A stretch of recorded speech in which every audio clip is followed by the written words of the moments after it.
وبركاته.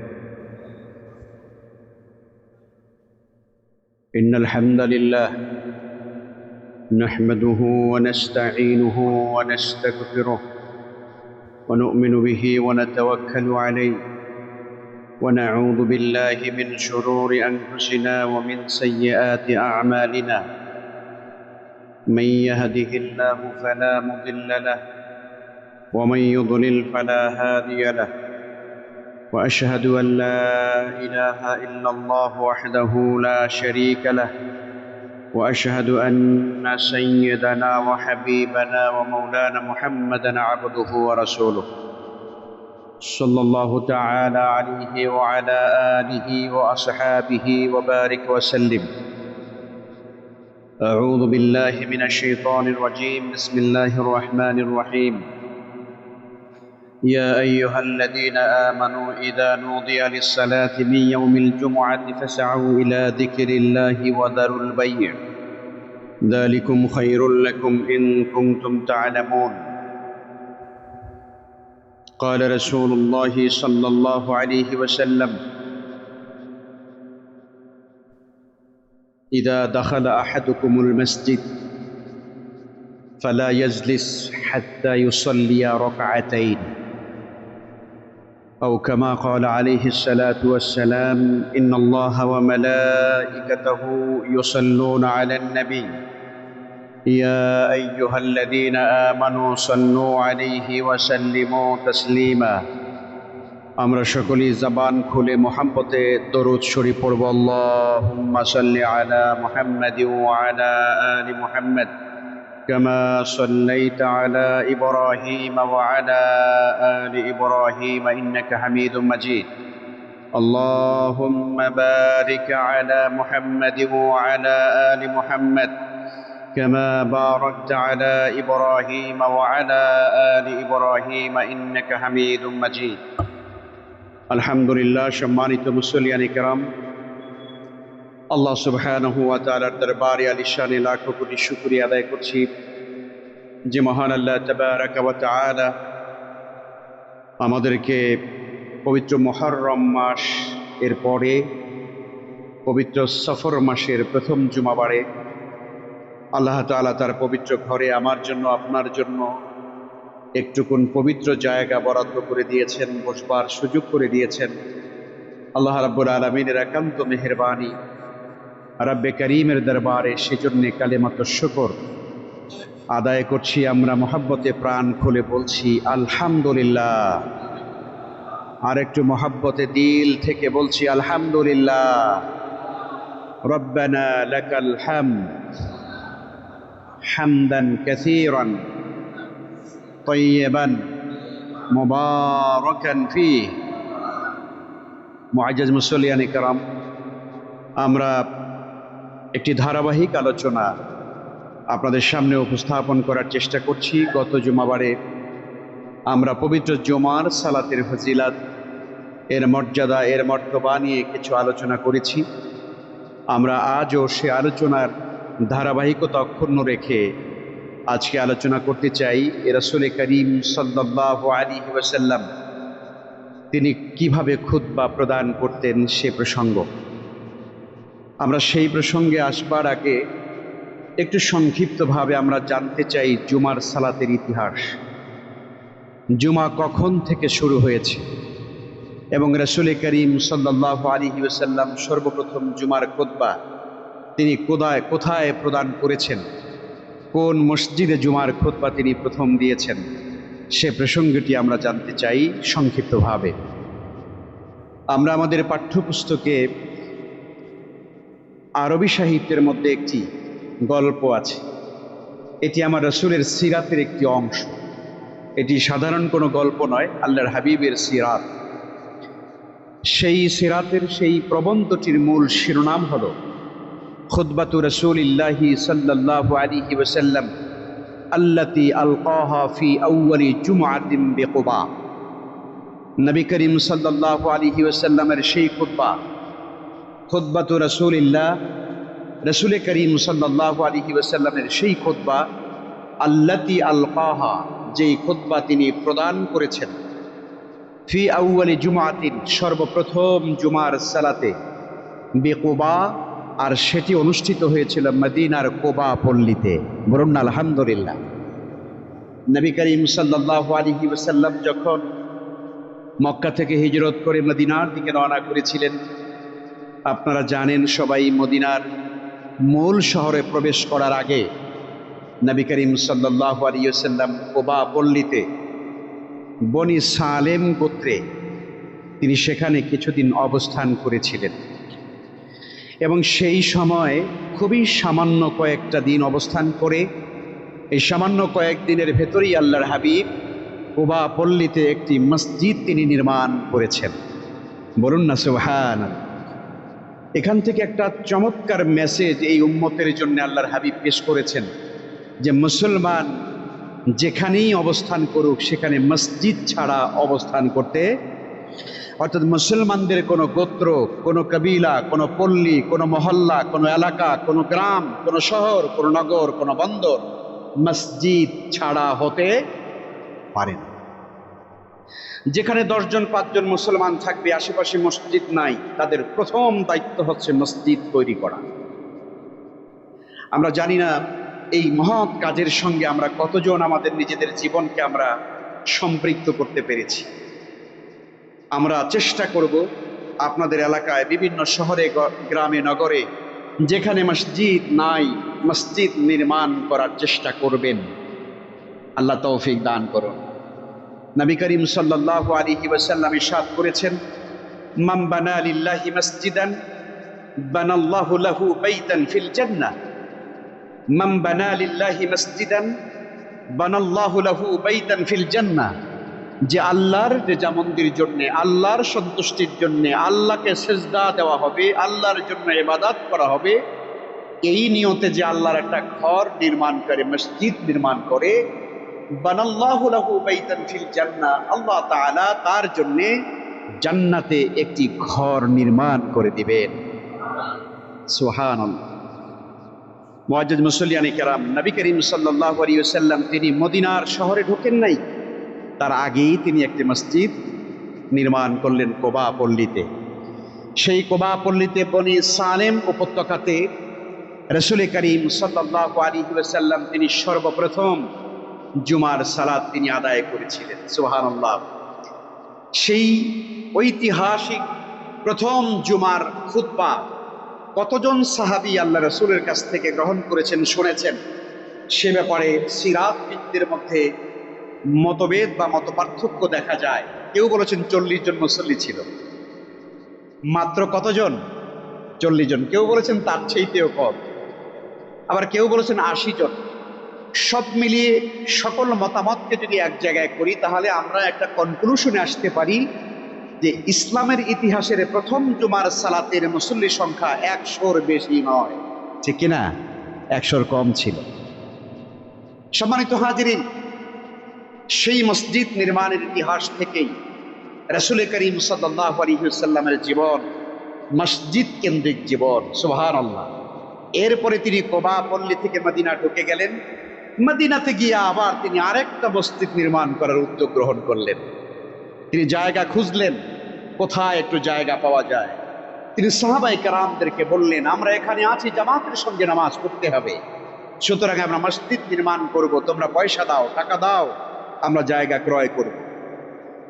দুজন এতিম বালক তারা আল্লাহর হাবিবের কাছে এসে বললেন, ইয়া রাসূলুল্লাহ, আমরা শুনেছি আপনি মসজিদ নির্মাণ করার জন্য জায়গা খুঁজছেন। আমাদের একটু জায়গা আছে, আমাদের বাবার কাছ থেকে পাওয়া, আমাদের বাবা নেই। আমরা সেই জায়গাটা আপনার জন্য, আল্লাহর জন্য, আল্লাহ রাসূলের জন্য, মুসলিম উম্মার জন্য আমরা দান করে দিতে চাই। সুবহানাল্লাহ।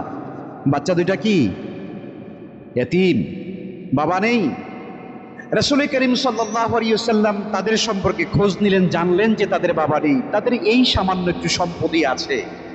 তো এটি যদি তারা মসজিদ নির্মাণ কার্যের জন্য তারা দান করে দেয়, তাহলে এই দুই এতিম বালকের জীবন যাপন করা সংকটাপন্ন হতে পারে।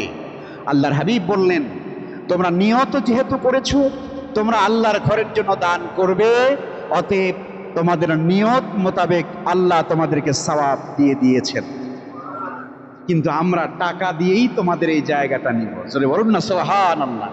সাহাবায়ে কেরামদেরকে বললেন, তোমরা পয়সা দাও, দিনার দিরহাম দাও, আমরা এই দুই এতিম বালকের এই সম্পদটুকু আমরা অর্থের বিনিময়ে আমরা ক্রয় করে নিতে চাই। ইতিহাস বলছে যে রাসূল করিম সাল্লাল্লাহু আলাইহি ওয়াসাল্লাম সেই এতিম দুই বালকের জায়গাতেই আল্লাহর হাবিবের আজকের মসজিদে নববী আশ-শরীফ দাঁড়িয়ে আছে। সুবহানাল্লাহ। ইতিহাস খেয়াল করুন, দেখুন, পৃথিবীতে সম্পদ থাকলে আর টাকা থাকলেই আল্লাহর ঘর নির্মাণ করা যায় না, এটি হয় না, এটি আপনি পারবেন না। এটার জন্য আত্মা থাকা দরকার আর সহি বুঝ থাকা লাগবে। জ্ঞান যার কাছে নাই তার কাছে অর্থ এবং টাকার মর্যাদাই বেশি, আর যার কাছে প্রকৃত জ্ঞান আছে সে জানে আমি যদি আল্লাহর কোনো একটা ঘর নির্মাণ করে যেতে পারি, আল্লাহর ঘরের একটা ইটও যদি আমি লাগিয়ে যেতে পারি, তাহলে এর বিনিময়ে আল্লাহ তাআলা আমাকে কিয়ামত পর্যন্ত আমার কবরে সওয়াব যেতেই থাকবে। আর কাল কিয়ামতের দিন আল্লাহ জান্নাতে তার সান্নিধ্যে, তার সন্নিধানে, তার নিকটে আমার জন্য একটা সুন্দর বালাখানা তৈরি করে দিবেন। সুবহান। মুআজ্জাজ মুসল্লিয়ান, এই জন্য ইলম দরকার। জ্ঞান যার কাছে নাই তার কাছে তো জ্ঞানের মূল্য কম। যার কাছে জ্ঞান নেই, শুধুই টাকা আছে আর অর্থ আছে, তার কাছে পৃথিবীতে কোনোদিন এলেমের আর জ্ঞানের মর্যাদা মূল্যর আশা করা যায় না। আল্লাহ যেন আমাদের সবাইকে যেন সত্যিকারে দ্বীনের কল্যাণে আমাদেরকে এগিয়ে আসার তৌফিক এনায়েত করেন। একজন প্রশ্ন করেছে, হুজুর, আমাকে প্রশ্ন করেছে যে হুজুর, আপনি বললেন যে রাসূলের হাদিস, কেউ যদি আল্লাহর একটা ঘর বানায় তাহলে আল্লাহ তার জন্য একটা ঘর বানাবেন। হুজুর, আমি যদি একটা ইট পরিমাণ অথবা এক বস্তা সিমেন্ট পরিমাণ টাকা যদি মসজিদে দেই, আমার জন্য কি আল্লাহ ঘর বানাবেন? কি প্রশ্ন, ঠিক আছে কি না? গুরুত্বপূর্ণ প্রশ্ন। সে চিন্তা করেছে আল্লাহর একটা পরিপূর্ণ ঘর বানিয়ে দিলে না আমার জন্য একটা ঘর বানানো হবে, তো আমি একটা ইটের টাকা দিলে কি আর আমাকে আল্লাহ একটা ঘর বানাবেন নাকি? আমি বললাম যে অবশ্যই, এটাই হাদিসের ব্যাখ্যা।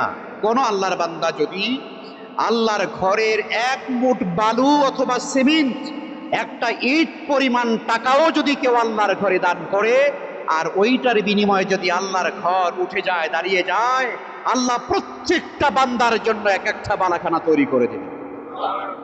বলুন না আলহামদুলিল্লাহ। কাজেই আমাদের এই সুযোগটুকু রয়েছে।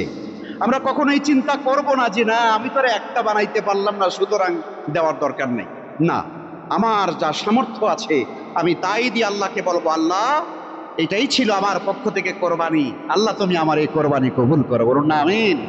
মুআজ্জাজ মুসল্লিয়ান কিরাম, সুতরাং জুমার ইতিহাস, সেই খুতবার ভেতরে নবী করিম সাল্লাল্লাহু আলাইহি ওয়াসাল্লাম আল্লাহকে ভয় করার কথা বলেছিলেন, আখিরাতকে স্মরণ করিয়ে দেওয়ার কথা বলেছিলেন, আল্লাহর সাথে বান্দার যে হক সে কথা স্মরণ করিয়ে দিয়েছেন, বান্দার সঙ্গে বান্দার যে হক সে কথা আল্লাহ রাসূল স্মরণ করিয়েছেন।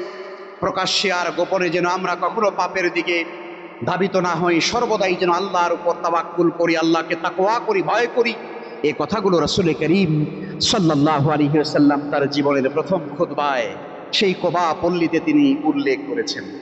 আপনারা যারা মদিনা মুনাওয়ারাতে যারা গিয়েছেন, আপনারা সেই কোবা মসজিদে নামাজ 2 রাকাত পড়েছেন, ঠিক না?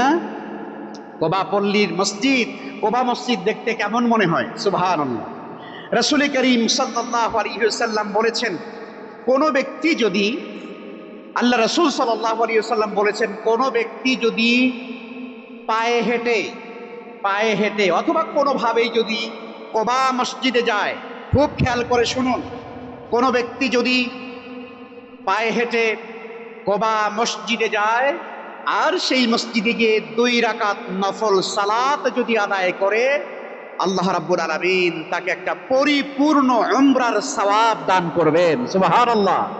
এই জন্য সম্মানিত মুসল্লিয়ানে কেরাম, যারা মদিনা আল মুনাওয়ারাতে মসজিদে নববী শরীফে আমরা যারা যাই, আল্লাহর হাবিবের রওজায়ে আতহারে আমরা যারা গিয়ে সালাম দেই, আমরা কিন্তু মসজিদে কোবায় না গেলে আমাদের হৃদয় প্রশান্ত হয় না, ঠিক না?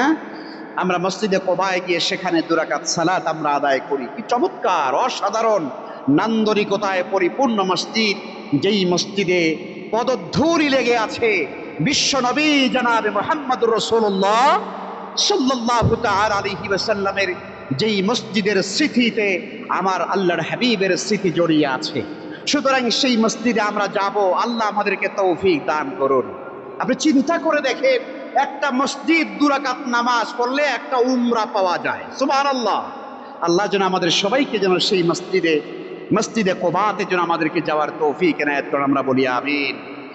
মুআজ্জিজিন মুসল্লিয়ানে কেরাম, আমি আপনাদের খেদমতে আজ অন্যদিকে আর না গিয়ে রাসূল করিম সাল্লাল্লাহু আলাইহি ওয়াসাল্লাম কিভাবে খুতবা দিয়েছেন সেটার ব্যাপারে মৌলিক কিছু কথা আপনাদেরকে আমরা জানাতে চাই। একটি হাদিস, নবীজি সাল্লাল্লাহু আলাইহি ওয়াসাল্লাম বলেন, সাহাবী ইরশাদ করেন, রাবি কানাত লিন নবী সাল্লাল্লাহু আলাইহি ওয়াসাল্লাম খুতবাতান, আল্লাহর হাবিব জুমার দিনে 2টা খুতবা দিতেন। কয়টা? 2টা। যেমনটা আমরা এখন দিয়ে থাকি, এখন সকল মসজিদেই 2টো খুতবা দেওয়া হয়। ইয়াজলিসু বাইনাহুমা, 2 খুতবার তিনি মাঝখানে বসতেন। ইয়াকরাউল কোরআন, তিনি তার খুতবার ভিতরে আল্লাহর কোরআনের আয়াত তেলাওয়াত করতেন। সুবহানাল্লাহ। ওয়া ইউযাক্কিরুন নাস, আর তিনি মানুষদেরকে ওয়াজ করতেন, নসিহা করতেন। দুনিয়া এবং আখিরাতের সফলতার কথা আল্লাহর হাবিব কোরআন এবং হাদিসের আলোকে পেশ করতেন। সুবহানাল্লাহ বলেন। রাসূল করিম সাল্লাল্লাহু আলাইহি ওয়াসাল্লামের খুতবার মূল বিষয় ছিল এটা। রাসূল সাল্লাল্লাহু আলাইহি ওয়াসাল্লাম যখন খুতবা দিতেন তখন তার শারীরিক অবয়ব কিরকম হতো, এটি সহিহ মুসলিমের হাদিস। আপনারা একটু মন দিয়ে শুনবেন, আল্লাহ রাসূল সাল্লাল্লাহু আলাইহি ওয়াসাল্লামের খুতবাকালীন তার অবস্থা কেমন হতো। আন্না রাসূলুল্লাহ সাল্লাল্লাহু আলাইহি ওয়াসাল্লাম ইদা খাতাবা, আল্লাহর হাবিব যখন খুতবা দিতেন, ইহমাররাত আইনা, আল্লাহর হাবিবের চোখ লাল হয়ে যেত। সুবহানাল্লাহ বলবেন না? আল্লাহর হাবিবের চোখ, ইহমাররাত আইনাহু, আল্লাহর হাবিবের চোখ মোবারক লাল হয়ে যেত। খুব খেয়াল করুন, 3টা শব্দ বলা হবে এখানে হাদিসে। ওয়া আলা সাউতাহু, আল্লাহর নবীর কণ্ঠস্বর আওয়াজ উঁচু হয়ে যেত। এই হাদিস আমার নয়, বিশ্বনবী মুহাম্মদুর রাসূলুল্লাহ সাল্লাল্লাহু আলাইহি ওয়াসাল্লামের হাদিস। খুব মন দিয়ে শুনবেন, আমি হাদিসটা বারবার বলবো, 3টা শব্দ মুখস্থ করাবো আপনাদেরকে। নবী করিম সাল্লাল্লাহু আলাইহি ওয়াসাল্লাম যখন খুতবা প্রদান করতেন, আন্না রাসূলুল্লাহ সাল্লাল্লাহু আলাইহি ওয়াসাল্লাম ইযা খাতাবা, নবীজি যখন জুমার দিনে খুতবা দিতেন, ইহমাররাত আইনাহু, নবীজির পবিত্র চক্ষু মোবারক লাল হয়ে যেত। ওয়া আলা সাউতাহু, আল্লাহর হাবিবের কণ্ঠস্বর উঁচু হয়ে যেত। ওয়াশতাদ্দা গাদাবুহু, আল্লাহর হাবিবের ক্রোধ বেড়ে যেত। হাত্তা কাআন্নাহু মুনযিরু জাইশিন, আল্লাহর হাবিব এমন ভাবে খুতবা দিতেন যেন মনে হতো তিনি কোনো আগন্তুক সেনা বাহিনীকে তিনি সতর্ক করছেন। আল্লাহু আকবার। তিনি যেন কোনো সেনা বাহিনীকে প্রস্তুত করছেন। আপনি একজন মেজর, একজন কমান্ডার, একজন ব্রিগেডিয়ার জেনারেল যখন তার বাহিনীকে যখন প্রস্তুত করে, আমি গত জুমায় বলেছি, আপনারা হয়তো কি মনে করেছেন জানি না, এটাই হলো হাদিসের ভাষা। আল্লাহর হাবিব এটাই করতেন। কান্নাহু মন্দিরু জাইশ, জাইশ মানে হলো সৈন্যবাহিনী। আল্লাহর হাবিব যেন কোনো সৈন্যবাহিনীকে সতর্ক করছেন। আল্লাহর হাবিবের বক্তৃতা ছিল এই রকম। 3টি শব্দ এখানে বলা হয়েছে। ইহমাররাত আইনাহু, তার চক্ষু যুগল লাল হয়ে যেত। ওয়া আলা সাউতাহু, তার কণ্ঠস্বর উঁচু হয়ে যেত। ওয়াশতাদ্দা গাদাবুহু, এবং তার ক্রোধ বেড়ে যেত। কেমন?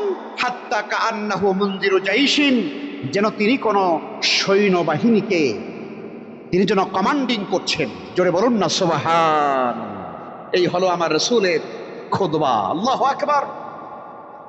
নবী করিম সাল্লাল্লাহু আলাইহি ওয়াসাল্লাম এরপরে কি বলতেন? ওয়া ইয়াকুলু, এই অবস্থা হওয়ার পরে তিনি বলতেন, ওয়া ইয়াকুলু বুইস্তু আনা ওয়াস সাআতু কাহাতাইন। আল্লাহ নবী এরপরে বলতেন, বুইস্তু, আমি প্রেরিত হয়েছি, আমি এসেছি পৃথিবীতে। আল্লাহ নবী বলতেন, আনা ওয়াস সাআহ, আমি এবং কিয়ামত, আমি এবং কিয়ামত একসঙ্গে আমরা প্রেরিত হয়েছি পৃথিবীতে, অর্থাৎ কিয়ামতের কাছাকাছি আমি এসেছি। কাহাতাইন, এভাবে। ওয়া কুরুনু বাইনা আসবাইহি আস-সাবাবা ওয়াল উসতা, তিনি তার এই 2টা আঙ্গুলি এইভাবে, খেয়াল করুন, আমার দিকে নজর করুন, এটাই হলো হাদিসে মুসালসালের নিয়ম। হাদিসে মুসালসাল বলা হয় রাসূল করিম সাল্লাল্লাহু আলাইহি ওয়াসাল্লাম যেই হাদিসটা বর্ণনা করার সময় এবং কোন বক্তব্য দেওয়ার সময় যে আমলটা যেভাবে করেছেন, ওই আমলটাকে ওইভাবে উম্মতের সামনে বয়ান করা, এটাকে হাদিসে মুসালসাল বলা হয়, ধারাবাহিক। অর্থাৎ আল্লাহর রাসূল এই বক্তব্য দেওয়ার সময় তিনি দুটো আঙ্গুল এভাবে দেখালেন, আমরাও আপনাদেরকে দেখাচ্ছি, তার মানে এইটা হাদিসে মুসালসাল, ধারাবাহিকভাবে চলছে। সম্মানিত হাজিরিন, নবীজি বলতেন, আমি আর কিয়ামত এইভাবে একত্রিত হয়ে আমরা প্রেরিত হয়েছি। তার মানে আমি কিয়ামতের আগে এসেছি, আমার পরেই কিয়ামত, অর্থাৎ আমার পরে আর নতুন করে কোন নবী আসবেন না। জোরে বলুন না সুবহানাল্লাহ। সম্মানিত হাজিরিন, ওয়া ইয়াকুলু, এরপরে আল্লাহর নবী বলতেন, আম্মা বা'দু, অতঃপর, ফাইন্না খায়রাল হাদিসে কিতাবুল্লাহ, এই পৃথিবীতে মহাবিশ্ব জগতে সর্বোত্তম বাণী হলো আমার আল্লাহর বাণী। ফাইন্না খায়রাল হাদিসে কিতাবুল্লাহ, এই পৃথিবীতে সর্বোত্তম বাণী হলো আল্লাহর কোরআনের বাণী। ওয়া খায়রাল হাদি হাদি মুহাম্মাদিন সাল্লাল্লাহু আলাইহি ওয়াসাল্লাম, আর এই পৃথিবীতে বিশ্ব জগতে সর্বশ্রেষ্ঠ হাদি পথ প্রদর্শক হলেন নবী মুহাম্মদুর রাসূলুল্লাহ সাল্লাল্লাহু আলাইহি ওয়াসাল্লাম। ওয়া শাররুল উমুরি মুহদাসাতুহা, আর পৃথিবীতে সর্বনিকৃষ্ট কাজ হলো ইসলামের নামে, ইবাদতের নামে মানুষের মধ্যে যা কিছু নতুন করে সৃষ্টি করা হয়। ওয়া কুল্লু বিদআতিন দালালাহ, আর ইবাদতের নামে সৃষ্ট প্রত্যেকটা নতুন কাজ হলো বিদআত, আর এই প্রত্যেকটা বিদআত হলো গুমরাহি। ওয়া কুল্লু দালালাতিন ফিন্নার, আর প্রতিটা গুমরাহি জাহান্নামের দিকে চলে যাবে। জোরে বলুন না নাউযুবিল্লাহি মিন যালিক। সম্মানিত হাজিরিন, কাজী আমি এই যে খুতবার যে ভাষা, আপনারা কি খেয়াল করলেন? খুব খেয়াল করেছেন? আজ আমরা রাসূলের এই হাদিসের উপরে যখন আমরা আমল করি, আমরা বহু মানুষ, বহু মুসলমান রয়েছি যারা বলি, হুজুরের আওয়াজ এত জোরে হয় কেন? হুজুরের আওয়াজ জোরে হলে আপনার কষ্ট হয়, তাই তো? যদি কারো যদি সাউন্ডে কষ্ট হয়, সেজন্য আমরা দুঃখিত। অবশ্যই সাউন্ড সেই জন্য ব্যালেন্স করা থাকা দরকার। কিন্তু মনে রাখবেন, যেই বক্তব্যের ওয়েভ যেভাবে হওয়া দরকার, যেই বক্তব্যের তরঙ্গ যেভাবে হওয়া দরকার, যেই বক্তব্যের ভিতরে আবেগ থাকা দরকার, যেই বক্তব্যের ভিতরে আবেগ, কান্না জড়িত কণ্ঠে কথা বলা দরকার, সেখানে কান্না জড়িত আবেগ আনাই হলো সুন্নত। কথা বলেন ঠিক কিনা? আর যেই জায়গাতে আল্লাহর হাবিবের বক্তব্য বলিষ্ঠভাবে ইসলামের কথা বলা দরকার, জালিমের জুলুমের বিরুদ্ধে যখন কথা বলা দরকার, পৃথিবীর নরধম পাপিষ্ঠদের বিরুদ্ধে যখন কথা বলা দরকার, তখন আমি কি চোখের পানি ফেলে কাঁদব? আল্লাহর হাবিবের এটা সুন্নত। সুতরাং আমরা বুঝতে পারি, আল্লাহর হাবিবের এই সুন্নত অনেকের কাছে ভালো লাগে না। কি বলেন ঠিক কিনা? যখন কোন চোরের বিরুদ্ধে কথা বলা হয়, চোর সেইটা সহ্য করতে পারে না, ঠিক কিনা? যখন কোন ডাকাতের বিরুদ্ধে কথা বলা হয়, তখন তার ভালো লাগে না। যখন কোন সুদখোরের বিরুদ্ধে যখন মসজিদের মেম্বার থেকে খতিব যখন কথা বলে, সুদখোরের সেইটা ভালো লাগে না, ঠিক কিনা? এটাই নিয়ম। সুতরাং সুদের বিরুদ্ধে, ঘুষের বিরুদ্ধে, চাঁদাবাজির বিরুদ্ধে, মাস্তানির বিরুদ্ধে, জুলুমের বিরুদ্ধে, ধর্ষণের বিরুদ্ধে, অন্যায়ের বিরুদ্ধে যখন আপনি কথা বলবেন, তখন তো আপনার আমার সবার কাছে ভালো লাগবে না। কিন্তু মনে রাখতে হবে, ইসলাম, কোরআন এবং সুন্নাহর বক্তব্য তার নিজের গতিতে চলে। কথা বলেন ঠিক কিনা? কার গতিতে? আপনার আমার গতিতে? ইসলাম তার নিজের গতিতে চলে। সম্মানিত হাজিরিন, কাজী নবী করিম সাল্লাল্লাহু আলাইহি ওয়াসাল্লামের বক্তৃতার এই সুন্নতগুলো আমাদের মেনে চলা দরকার। আবার অন্য হাদিসের মধ্যে এসেছে, হযরত ইরবাজ ইবনে সারিয়া রাদিয়াল্লাহু তাআলা আনহু, বিখ্যাত সাহাবী, তিনি বলেন, রাসূলুল্লাহ সাল্লাল্লাহু আলাইহি ওয়াসাল্লাম তিনি একদিন আমাদের মাঝে বক্তৃতা করলেন। কামা ফিনা রাসূলুল্লাহ সাল্লাল্লাহু আলাইহি ওয়াসাল্লাম, আল্লাহর হাবিব একদিন আমাদের মাঝে আসলেন। ফাওয়াযানা মাউইযাতান বালিগাতান, খুবই পাণ্ডিত্যপূর্ণ ভাষায় বক্তৃতা করলেন। ওয়াজিলাত মিনহাল কুলুব, আল্লাহর হাবিবের বক্তৃতা শুনে আমাদের হৃদয় আল্লাহর ভয়েতে প্রকম্পিত হয়ে গেল। ওয়াজারাফাত মিনহাল উয়ুন, আমাদের চক্ষু অশ্রু সজল হয়ে গেল। আমাদের চোখের ভিতরে পানি টলটল করছে, আমাদের চোখ থেকে পানি পড়ছে আল্লাহর হাবিবের বক্তৃতা শুনে। জনৈক সাহাবী তখন বললেন, আনতা ওয়াস্তা মুআদ্দিন, হে আল্লাহ রাসূল, আপনি তো কোনো বিদায়ী মানুষের মতো বক্তৃতা করছেন। কোনো আপন মানুষ যখন বিদায় নিয়ে চলে যায় তখন যেই রকম মায়া অন্তর নিয়ে আবেগ নিয়ে বক্তৃতা করে, আপনার বক্তৃতাগুলো সেরকমই মনে হচ্ছে। ইয়া রাসূলুল্লাহ, আনতা ওয়াস্তা মুআদ্দিন ফাহিদ ইলাইনা, আপনি আমাদেরকে আরো কিছু নসিহত করেন। জোরে বলুন না সুবহান। আপনার বক্তব্য শুনে কোনো বিদায়ী মানুষের বক্তব্যের মতো মনে হচ্ছে, আপনি আরো নসিহত করেন। সাহাবায়ে কেরাম যখন বললেন, আরো আলোচনা শুনতে চাইলেন, নবী করিম সাল্লাল্লাহু আলাইহি ওয়াসাল্লাম তখন বললেন, আলাইকুম বিতাকওয়াল্লাহ, তোমরা আল্লাহকে ভয় করে চলো। ওয়াসসামি'i ওয়াত তাআহ, তোমরা তোমাদের মুসলিম নেতৃবৃন্দের কথা শোনো, মানো, যতক্ষণ পর্যন্ত তারা আল্লাহর বিধানের বাহিরে চলে না যাবে ততক্ষণ পর্যন্ত মুসলিম নেতৃবৃন্দের কথা, মুসলমানদের কথা তোমাদেরকে শুনতে হবে। আলাইকুম বিতাকওয়াল্লাহি ওয়াসসামি'i ওয়াত তাআহ ওয়া ইন কানা আবদান হাবশিয়ান, যদি তোমার নেতা হাবশি গোলামও হয়। সুবহানাল্লাহ বলেন না। যদি তোমার নেতা হাবশি গোলামও হয়, ওয়া ইন কানা আবদান হাবশিয়ান সাতারাউনা মিন বাদি ইখতিলাফান শাদীদা, মনে রাখবে তোমরা আমার মৃত্যুর পরে, আমার চলে যাওয়ার পরে, আমার ওফাতের পরে তোমরা মুসলমানদের মধ্যে নানান রকমের তর্ক বিতর্ক, ঝগড়া বিবাদ তোমরা দেখতে পাবে। সেই সময় তোমাদের জন্য কি করণীয়? আলাইকুম বিসুন্নতি, তোমরা আমার সুন্নতকে আঁকড়ে ধরবে, ওয়া সুন্নাতিল খুলাফায়ে রাশিদিন, আর তোমরা আমার খুলাফায়ে রাশিদিনের সুন্নতকে তোমরা আঁকড়ে ধরবে। জোরে বলুন না সুবহান। এই জন্য রাসূল করিম সাল্লাল্লাহু আলাইহি ওয়াসাল্লামের বক্তৃতার ভিতরে কান্নাও আছে, আল্লাহর হাবিবের বক্তৃতার ভিতরে বলিষ্ঠতাও আছে। সুতরাং দুটোর সম্মিলনই হলো জুমার খুতবা, ঠিক কি না? আল্লাহ যেন আমাদেরকে বোঝার তৌফিক দান করেন। এটা গেল আল্লাহর হাবিবের খুতবার একটা বৈশিষ্ট্য। এবারে আসেন, রাসূলের খুতবার আরেকটা বৈশিষ্ট্য হলো, খুতবার মাঝখানে কখনো কখনো তিনি থেমে যেতেন, প্রয়োজনীয় দিক নির্দেশনা দিতেন। আল্লাহর হাবিব খুতবা শুরু করেছেন, এই অবস্থায় যখন তার কাছে মনে হতো যে একটা অস্বাভাবিক বিষয় এখানে আছে, তখন আল্লাহর হাবিব খুতবার মাঝখানে সেই কথাটা বলতেন অথবা সেই নির্দেশনাটা দিতেন।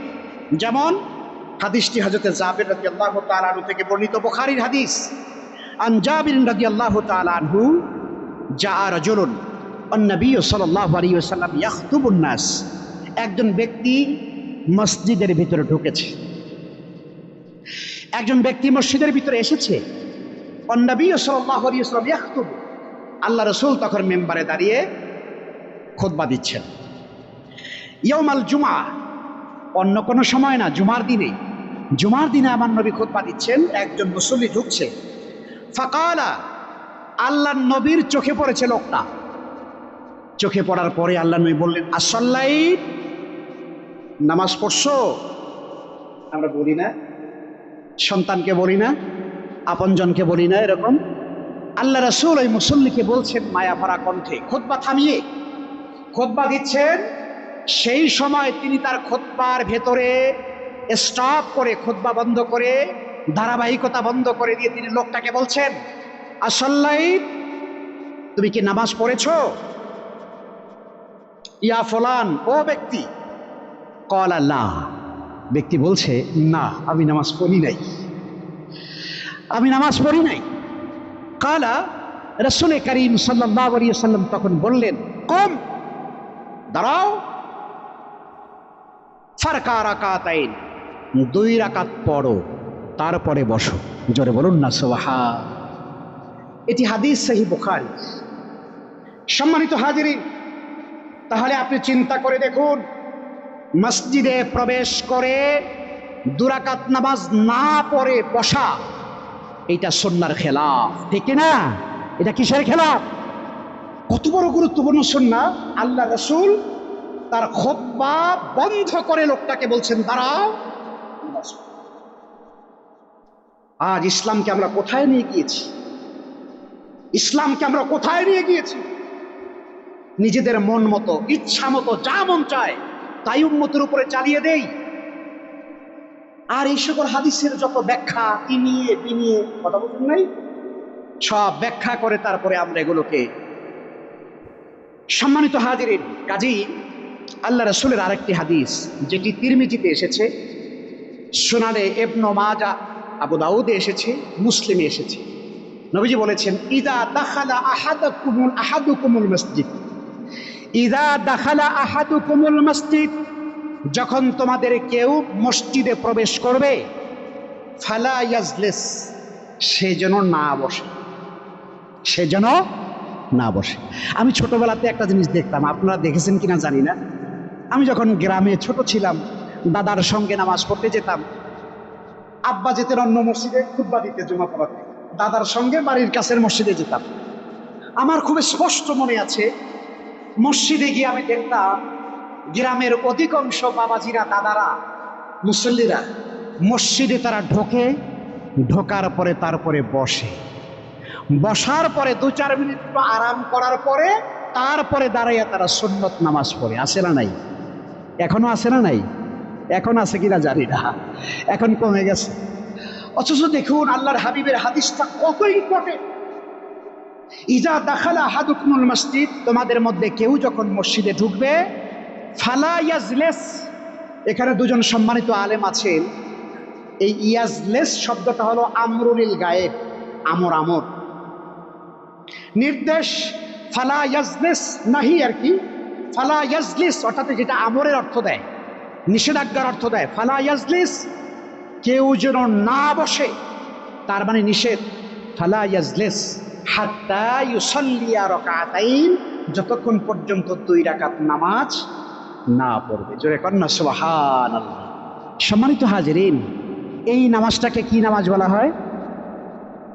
দুখুলুল মসজিদ, তাহিয়াতুল মসজিদ। অতএব আমরা আপনাদের খেদমতে বলতে চাই, আমরা যখনই মসজিদে ঢুকবো, আমাদের বাংলা বয়ান হচ্ছে, কোনো কিচ্ছু আসে যায় না। আপনি দেরিতে আসছেন, দেরিতে শুনবেন, অসুবিধা নাই, কিন্তু আপনি 2 রাকাত নামাজ না পড়ে বসবেন না। অবশ্যই আপনি 2 রাকাত পড়ে তো কমপক্ষে বসবেন। বলে হুজুর আমরা বসে যাই কারণ পরে আবার সময় দেওয়া হয়। কথা বলেন না, কি দেওয়া হয়? তো এটাই বেদাত, সুস্পষ্ট বেদাত। আল্লাহর হাবিবের খুতবার পরে নামাজের জন্য আলাদা কোনো সময় দেওয়া হয়েছে, এর একটি হাদিসও, জাল হাদিসও নাই। আপনি সই হাদিস তো দূরে থাক, জাল হাদিসও নাই। এখন আমরা দেই কেন?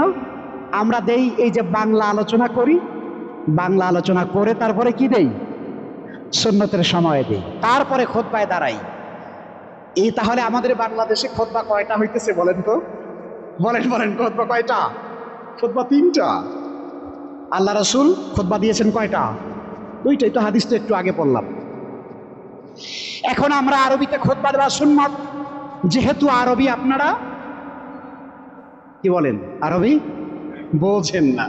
এখন যদি শুধু আরবিতে খুতবা দেওয়া হয় তাহলে মাশাআল্লাহ 2-4 জন ছাড়া কেউ বুঝবেন না। সে কারণে আমরা সেই খুতবার সামারি আবার আগে আমরা বাংলায় কি করি? বর্ণনা করি। তার মানে খুতবা হইতেছে কয়টা? 3টা। যাই হোক, সেটা যাই হোক, ওই বিতর্কে আমরা গেলাম না। এরপরে আমরা যখন মূল খুতবায় দাঁড়াই আরবি, তার আগে আপনাদেরকে সময় দেই। বিশ্বাস করুন, বহু মুসল্লি আছে ওই সময়টা দেওয়ার কারণে উনি ঢোকার পরেও 2 রাকাত নামাজ আর পড়ে না। উনি চিন্তা করে যেহেতু সময় দেওয়াই হবে, সুতরাং বসো, হুজুরের বয়ান শোনো। আগে আমি আমার সমস্ত মুসল্লিয়ারে কেরামদেরকে বলি, আমরা সময় দেব না সেটা বলছি না, সময় দেব। যেহেতু বাংলা আলোচনার পরে মূল খুতবার মাঝখানে তো আর দেই না, 2 আরবি খুতবা তো হয়ে যায়, ধারাবাহিকভাবেই হয়। যেহেতু বাংলা বয়ানের পরে আমরা নামাজের সময় দেই, এইটা আপনাদের সুবিধার জন্য। যদিও যদি আমরা সুন্নাহর কোরআন সুন্নাহর কষ্টি পাথরে যদি যাচাই করি, তাহলে এভাবে সময় দেওয়ার কোনো রেওয়াজ আল্লাহর হাবিবের হাদিসে নাই, তার জীবনে নাই। কিন্তু তারপরে আপনাদের সুবিধার কথা মনে করে আমরা দেই। কিন্তু আমি আপনাদের সবাইকে বলি, যখন বাংলা আলোচনা হয়, আপনি দেরিতে আসছেন, বাংলা আলোচনা চলছে, আপনি 2 রাকাত নামাজ কমপক্ষে না পড়ে বসবেন না। এই সিদ্ধান্ত নেওয়া যায়? জোরে বলুন যায়। যদি এইটা করেন তাহলে এই হাদিসের উপরে আমলটা হয়ে গেল। এই জন্য সম্মানিত হাজিরিন, মসজিদে যখন আমরা ঢুকবো সেই টাইমটা যদি হারাম টাইম, মান্য নিষিদ্ধ টাইম যদি না হয়, অবশ্যই 2 রাকাত সালাত আমরা আদায় করব। আলহামদুলিল্লাহ, আল্লাহ তাআলা আমাদের সবাইকে বোঝার তৌফিক দান করুন। সকলে বলুন আমিন। দেখুন, রাসূল করিম সাল্লাল্লাহু আলাইহি ওয়াসাল্লাম তার খুতবার মাঝখানে তিনি কথা থামিয়ে দিতেন মাঝে মাঝে। যেমন হযরত জাবের রাদিয়াল্লাহু তাআলা আনহু থেকে হাদিসটি বাইহাকিতে এসেছে, আবু দাউদে এসেছে। আবসারান নবী সাল্লাল্লাহু আলাইহি ওয়াসাল্লাম ইবনে মাসউদ, রাসূল সাল্লাল্লাহু আলাইহি ওয়াসাল্লাম আব্দুল্লাহ ইবনে মাসউদকে দেখলেন খারিজাম মিনাল মসজিদ, মসজিদের বাহিরে বসে আছে। কথা বুঝতে পারলেন? একজন বিখ্যাত সাহাবী, আল্লাহ রাসূল তিনি মসজিদে আছেন, খুতবা দিচ্ছেন, আর এই বিখ্যাত সাহাবী কোথায় বসে আছে? বাহিরে বসে আছে। আচ্ছা, আর নবী সাল্লাল্লাহু আলাইহি ওয়াসাল্লাম ইয়াখতুবু, নবীজি খুতবা দিচ্ছেন। ফাকালা, আল্লাহ রাসূল খুতবা থামিয়ে বললেন, ফাকালা তাআল ইয়া আব্দুল্লাহ ইবনে মাসউদ, ও আব্দুল্লাহ ইবনে মাসউদ, এদিকে আসো, এদিকে আসো, আমার কাছে আসো, বাহিরে বসে থেকো না। জোরে বলুন না সুবহানাল্লাহ। তাহলে বোঝা যায় নবী করিম সাল্লাল্লাহু আলাইহি ওয়াসাল্লাম তার খুতবার মাঝখানে প্রয়োজনীয় দিক নির্দেশনা দিতেন, এটা দেওয়া জায়েজ। দেখুন, আল্লাহ রাসূল সাল্লাল্লাহু আলাইহি ওয়াসাল্লাম তার খুতবার মাঝখানে আরেকটা কথা তিনি বলেছেন। আন আব্দুল্লাহ ইবনে বুসর রাদিয়াল্লাহু তাআলা আনহু, হযরত আব্দুল্লাহ ইবনে বুসর রাদিয়াল্লাহু আনহু থেকে বর্ণিত, যা রাজুলুন, একজন ব্যক্তি এসেছে, মসজিদে এসেছে, যে হাদিসটার অংশ আমরা গত জুমায় বলেছি। ইয়াতাখাত্তার আবান নাস, লোকটা এসেছে, এসে মানুষের মাঝখানে বকের মতো, কথা কন না, বক দেখছেন তো আপনারা? হ্যাঁ, বক যেমন দেখবেন যে লম্বা ঠ্যাং, হ্যাঁ, এরকম দিয়ে দিয়ে তারপরে কি করে হাঁটে না কাদার ভিতরে। আল্লাহ রাসূল বলছেন এই লোকটা ওই রকম মানুষের মাঝখানে পা ফেলে ফেলে কি করতেছে? সামনে আগাচ্ছে। আল্লাহ রাসূল খুতবার মধ্যে দেখলেন ইয়াউমুল জুমআ, এবং জুমার দিনে সেইটা, ও নবী সাল্লাল্লাহু আলাইহি ওয়াসাল্লাম ইয়াখতুবু, আল্লাহ রাসূল মেম্বারে দাঁড়িয়ে খুতবা দিচ্ছেন, আর ওই লোকটা এরকম পা ফেলে ফেলে সামনে আসছে, মানুষের ঘাড়ে ঘাড়ে পাড়া দিয়ে দিয়ে। ফাকালা লাহুন নবী সাল্লাল্লাহু আলাইহি ওয়াসাল্লাম, রাসূলুল্লাহ সাল্লাল্লাহু আলাইহি ওয়াসাল্লাম তাকে বললেন, ওই ব্যক্তিকে বললেন, ইজলিস, বসো। কি বললেন? বসো। ফাকাদ আযাইতা ওয়া আনাইতা, নবীজি বললেন ফাকাদ আযাইতা ওয়া আনাইতা, এর মানে হলো তুমি আসছো দেরিতে, আবার মানুষকে তুমি কষ্ট দিচ্ছ। তুমি আসছো দেরিতে, কিন্তু তুমি কি করতেছো? মানুষকে তুমি কষ্ট দিচ্ছ। সম্মানিত হাজিরিন, তাহলে পরে এই কাজটা কি আমরা করব? আবার বলেন, করব। যেখানে জায়গা পাবো সেখানে বসবো। আল্লাহ যেন আমাদের সবাইকে তৌফিক দান করেন। আমরা আমাদের মসজিদটাকে আলহামদুলিল্লাহ সুন্নতের উপরে আমরা কায়েম রাখতে চাই। সবাই সহযোগিতা করতে রাজি আছেন? জোরে বলুন, রাজি আছেন? সম্মানিত হাজিরিন, আমি বিশ্বাস করি আপনারা যারা আমাদের মসজিদের মুসল্লি, আমি আমার হৃদয়ের একটা তামান্নার কথা, ভালোবাসার কথা বলি, আমি আপনাদের চেহারা দেখলেই বুঝি যে আলহামদুলিল্লাহ আপনারা প্রত্যেকে এডুকেটেড, সচেতন, শিক্ষিত মানুষ।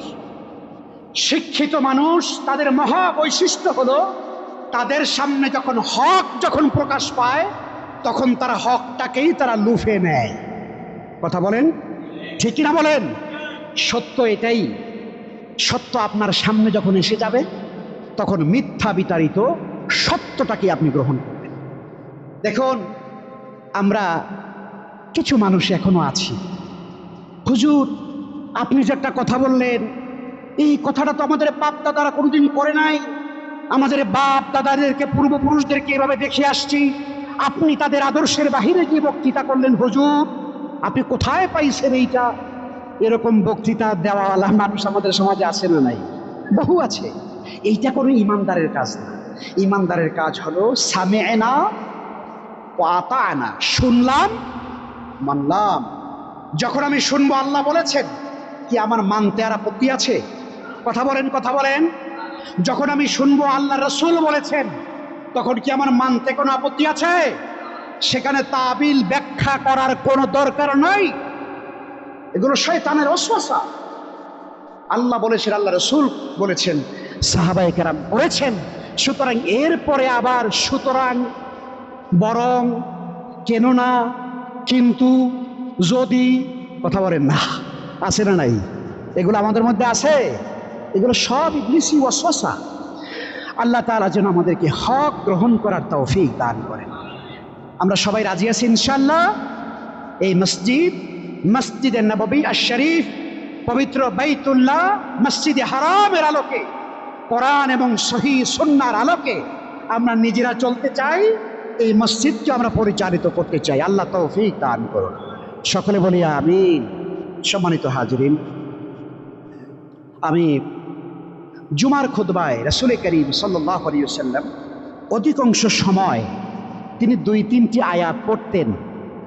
2-3টি আয়াত পড়তেন। তার মধ্যে একটা আয়াত হলো, ইয়া আইয়ুহান নাসুত্তাকু রাব্বাকুমুল্লাযী খালাকাকুম মিন নাফসিন ওয়াহিদা। হে মানুষেরা, তোমরা তোমাদের আল্লাহকে ভয় করো। আল্লাহকে ভয় করো। আল্লাহর তাকওয়া, আল্লাহকে ভয় করে চলা, এইটা আল্লাহ রাসূলের খুতবার অংশ, গুরুত্বপূর্ণ অংশ, খুবই গুরুত্বপূর্ণ। এটা আল্লাহ রাসূল সকল খুতবার ভিতরে তিনি তাকওয়ার কথা বলতেন। আল্লাহকে ভয় করে চলো, আল্লাহকে ভয় করে চলো। আরেকটা আয়াত আমরা খুতবার ভিতরে শুনি, ইয়া আইয়ুহাল্লাযীনা আমানুত্তাকুল্লাহ ওয়া কুলু কাওলান সাদীদা। হে ঈমানদারেরা, আপনারা খেয়াল করবেন, এই আয়াত আমি সবসময় পড়ি, আমাদের খতিব সাহেবরা, ইমাম সাহেবরা সবসময় পড়েন, ইয়া আইয়ুহাল্লাযীনা আমানুত্তাকুল্লাহ। হে ঈমানদারেরা, তোমরা আল্লাহকে ভয় করো। ওয়া কুলু কাওলান সাদীদা।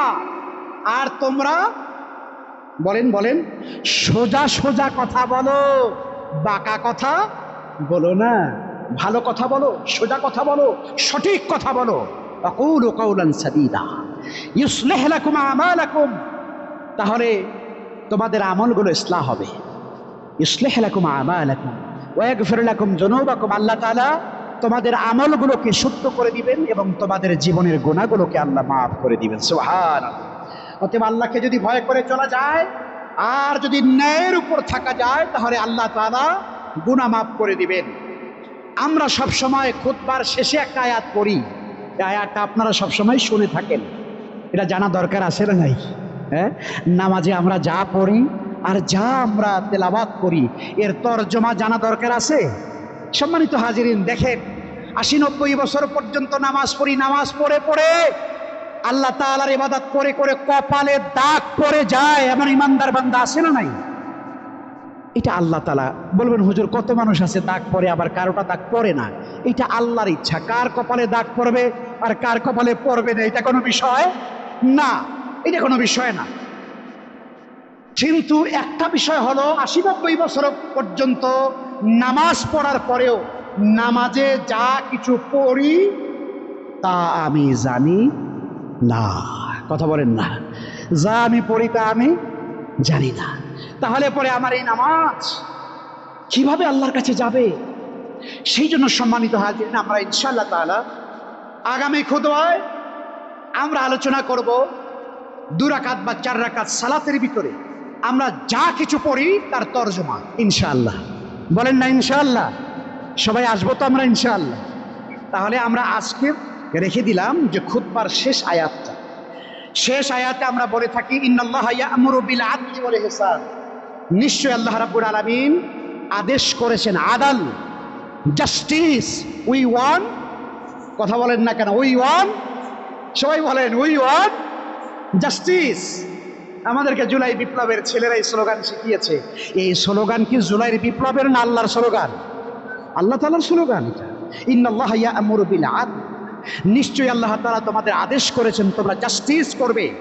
ওয়াল ইহসান, আর মানুষের প্রতি তোমরা দয়া করবে। ওয়া ইতাইজিল কুরবা, আর তোমরা নিকট আত্মীয়দের হক আদায় করবে। ওয়া ইয়ানহা আনিল ফাহশাই ওয়াল মুনকারি ওয়াল বাগি, আর তিনি আল্লাহ তাআলা তোমাদেরকে নিষেধ করেছেন তোমরা ফাহাশা, অশ্লীলতা করবে না, মুনকার খারাপ কাজ তোমরা করবে না, ওয়াল বাগি, এবং সীমা লঙ্ঘনের কাজ তোমরা করবে না। দেখেন, তাহলে এখানে আল্লাহ তাআলা 3টা আদেশ করেছেন আর 3টা নিষেধ করেছেন। 3টা আদেশ কি? 1 নম্বরে হলো জাস্টিস, 2 নম্বরে ইহসান, 3 নম্বরে হলো আত্মীয়দের হক। আর 3টা কাজ থেকে নিষেধ করেছেন।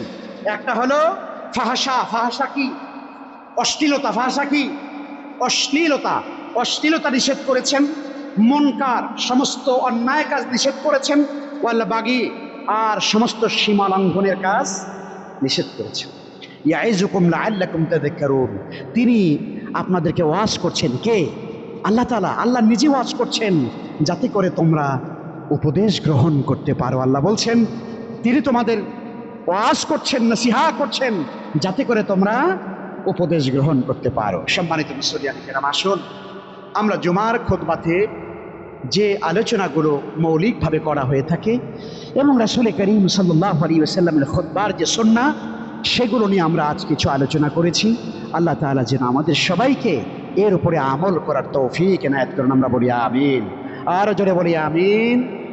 ওয়া আখিরু দাওয়ানা আনিল হামদুলিল্লাহি রাব্বিল আলামিন।